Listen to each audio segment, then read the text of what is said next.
7 নৱেম্বৰত ৰাজধানী দিল্লী কবাবলৈ সাজু অসম সংখ্যালঘু সংগ্ৰাম পৰিষদ। সংখ্যালঘু লোকৰ ওপৰত অন্যায় অত্যাচাৰ চলাই আছে হিমন্ত চৰকাৰে। সংবিধানে দিয়া মৌলিক অধিকাৰসমূহ খৰ্বৰ কৰিবলৈ চেষ্টা কৰিছে হিমন্ত চৰকাৰে। অসমৰ সংখ্যালঘু পক্ষত থিয় দিবলৈ চন্দ্ৰবাবু নাইডু নীতিশ কুমাৰৰ ওচৰলৈ যাব অসম সংখ্যালঘু সংগ্ৰাম পৰিষদ।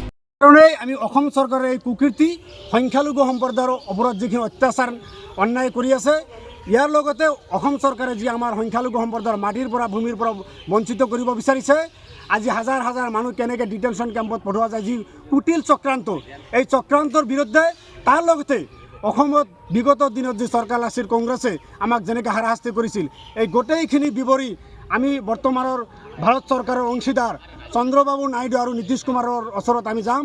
তেওঁলোকক আমি অনুৰোধ জনাম যে আপোনালোকে আমাৰ এই সমস্যাখিনি আপোনালোকে উত্থাপন কৰক পাৰ্লিমেণ্টত। আমাৰ এই সমস্যাখিনি কেনেকৈ সমাধান কৰা যায় তাৰ কাৰণে আপোনালোকে বিবেচনা কৰক। আৰু ইয়াৰ লগতে আমি অহা নৱেম্বৰ মাহৰ প্ৰথম সপ্তাহতে অসম সংখ্যালঘু সংগ্ৰাম পৰিষদে অসম চৰকাৰৰ যি কুটিল ষড়যন্ত্ৰ সংখ্যালঘু সম্প্ৰদায় কেনেকৈ নিধন কৰা যায়, ইয়াৰ বিৰুদ্ধে আমি অহা নৱেম্বৰ মাহত দিল্লীত আমি যন্ত্ৰ মন্ত্ৰত ধৰ্ণা কাৰ্যসূচী লৈছোঁ। সেই ধৰ্ণাৰ জৰিয়তে অসম চৰকাৰ তথা মুখ্যমন্ত্ৰী ডাঙৰীয়াৰ যিখিনি কুকীৰ্তি আছে, তেওঁলোকৰ যিখিনি শাসন আৰু শোষণ আছে, গোটেইখিনি আমি দিল্লী চৰকাৰৰ ওচৰত দাঙি ধৰিবলৈ চেষ্টা কৰিম।